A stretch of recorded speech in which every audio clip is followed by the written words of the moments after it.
The Lives of the Saints by Father Alban Butler, January 15th, St. Francis Ferdinand de Capillas. The Dominicans arrived in China after the Jesuits in the 17th century, and to the order of preachers belongs the honor of having given the first Chinese priest and bishop, Gregorio Lo, 1616 to 1691, and the first blessed martyred in China, Francisco Fernando de Capillas. Francis was born of a humble family in the province of Valladolid, and at the age of 17 he entered the Order of St. Dominic. He volunteered for the Philippine mission and received the priesthood in Manila in 1631. For 10 years he labored under the tropical sun of Cagayan in Luzon, regarding this apostolic field as a kind of preparation for the more arduous mission to which he felt called. With a view to fulfilling it, he began to practice great austerities, such as the practice of Dortner on a wooden cross, the short hours he set aside for rest, and that of voluntarily exposing his body to the sting of the insects that infested the region.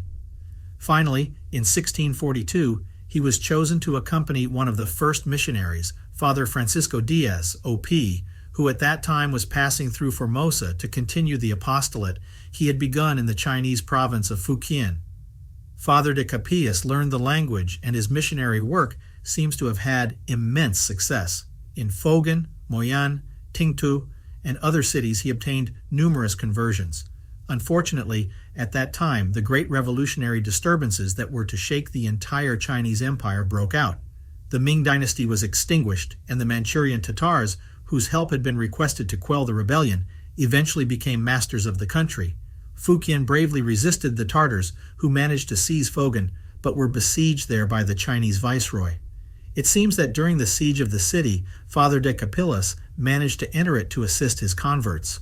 The mandarins of the old administration had been tolerant and even open to Christians, but the new masters of the region were brutally opposed to the foreign religion. Father de Capillas was arrested and tried as a spy for the army that was besieging the city, cruelly tortured and finally beheaded on January 15, 1648.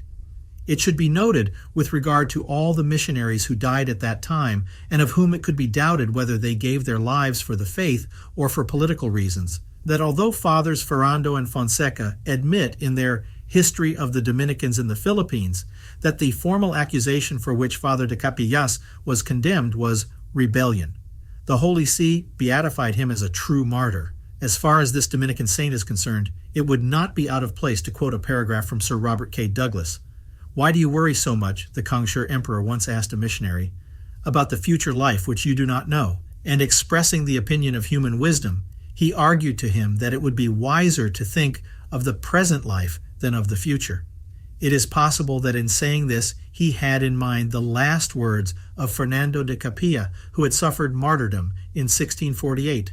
"I have never had any other home than the world," the martyr had said to his judge, "nor any other bed than the earth, nor any other food than the bread that Providence has given me each day, nor any other reason for living than to work and suffer for the glory of Jesus Christ and for the eternal happiness of those who believe in his name."